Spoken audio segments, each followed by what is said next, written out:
Ever feel like you're just throwing marketing spaghetti at the wall to see what sticks? What if, instead of guessing, you could actually know which marketing efforts are driving results in your business? Today, I'm sharing my marketing measurement checklist that will help you stop the guesswork and start making confident, data-driven decisions. Hey there, I'm Rebecca from Three Groves Marketing, and I work with service providers to help them understand their marketing data so they can make better business decisions. In today's video, we're talking about marketing measurement, specifically what metrics you should actually be tracking, because no, you don't need to track everything, how to set up proper tracking, and most importantly, how to turn that data into action. By the end, you'll have a clear roadmap for measuring what matters in your business. Let's be real. Most of us didn't start our business because we love staring at spreadsheets and analytics dashboards, right? I see 3 common mistakes service providers make with marketing measurement. They try to track everything and they get completely overwhelmed, so then they don't do anything. They look at vanity metrics that don't actually impact their bottom line and make decisions based on those things that don't really have any impact. They're collecting data, but they're never actually using it to make decisions. Does any of that sound familiar? And if you're nodding your head, you're definitely not alone. The good news is that you don't need complicated systems or to be a numbers person to get this right. You just need to focus on the metrics that actually matter for your specific business. Before we dive into what to track, let's make sure you have the right tools in place. Think of this like setting your GPS before a road trip. You need the right equipment before you can figure out where you're going, right? So here's what you'll need. You need Google Analytics 4. You need Google Search Console connected to your website.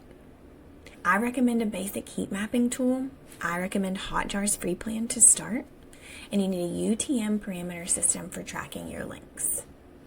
And if you plan to do any paid advertising, I'd go ahead and pop the Metapixel on my website. Now, if you're like, wait a minute, what are you talking about? All of these things sound like a foreign language. Don't worry. In the description, there's blog posts linked that explain everything. So don't let this list overwhelm you. These tools aren't complicated, and I promise you can get them set up in just a few hours. Plus, they'll save you countless hours down the road. And if you need a little help with that, you can get my mini course, Analytics Uncomplicated, which you can find a link for in the description also. Now let's talk about what you should actually be measuring. I break this down into 4 main categories. So first, you should be tracking your visibility metrics. These tell you how people are finding you. These metrics answer questions like, where are your visitors coming from? How many new humans are seeing your content? What keywords are bringing people to your site?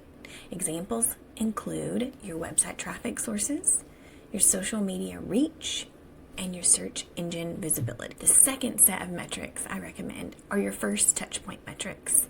This shows how people first interact with your business. These metrics answer the question, how are people first contacting your business? Examples include DMs, contact forms, discovery call bookings, if they go straight to the call. Don't we all love that? The third metric is booking or sales metrics, and these are tied directly to your revenue. So these answer the questions, how do I make sales or book calls if that's part of your process? Examples include conversion rates, so what percentage of website visitors take your desired action? Sales page performance, are people reading all the way to the bottom, or are they just getting to the middle and bouncing?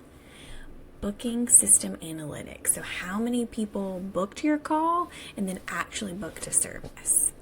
The last set of metrics I recommend are nurture metrics. So these show how you're building relationships.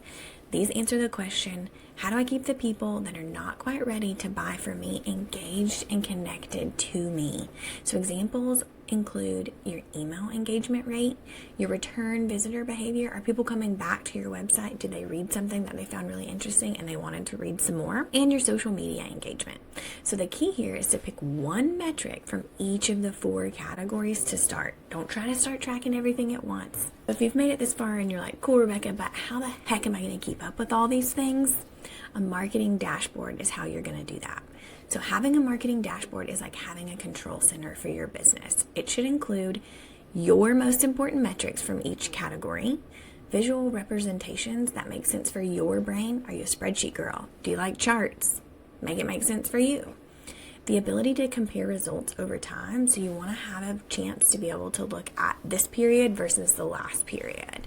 You also need, and this might not live on your dashboard, but you also need a space to record what's working and what isn't so that you can keep up with your marketing experiments. If you're like, great, that sounds awesome, what the heck do I do with it once I have it in a dashboard? Well, here's the deal. You're going to set up a regular review schedule that works for you. Might be weekly for some of your metrics and monthly for others. The cadence you choose should be determined by how quickly you get results.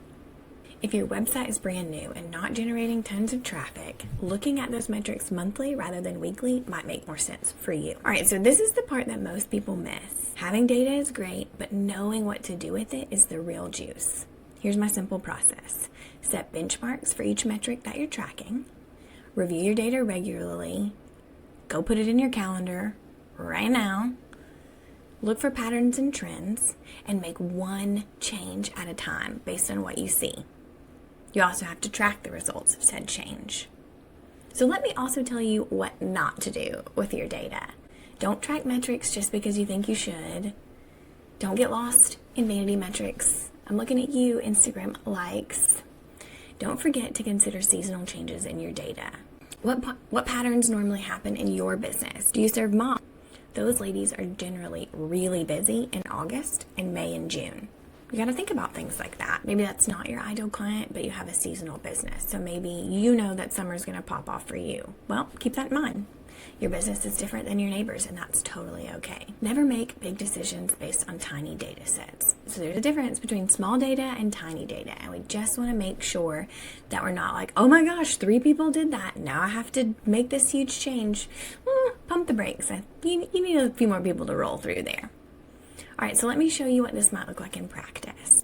Say you're a website designer who wants to book more projects. So you decide to track website traffic sources for your visibility metric, portfolio page visits for your first touch, because you know people are generally going to check that out before they decide to book a call with you or submit a form. You're going to track contact form submissions for your booking metric and email open rates for your nurture metric. And so after tracking for a month, you notice that most of your traffic comes from Pinterest. That's your visibility.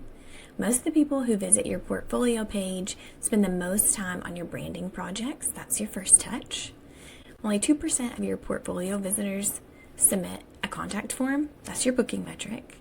And your emails about branding strategy get the highest open rates. That's your nurture metric. So based on this data, you might decide to create more Pinterest content specifically highlighting your branding work. You might adjust your contact form to focus more on branding inquiries. Maybe there's specific questions that you need to ask or some more information that you could give people on that page that might help them understand that you are the one for their branding project. And you could create a lead magnet about brand strategy to nurture more potential clients. So see how powerful this is? Instead of randomly trying different marketing tactics, now you have clear data-backed direction for your efforts that only require small tweaks. So if you're ready to start measuring what actually matters in your business, I've created a free marketing measurement playbook that walks you through exactly what to set up and track. Just click the link in the description and download it. Don't forget to subscribe and hit the notification bell so you don't miss my next video.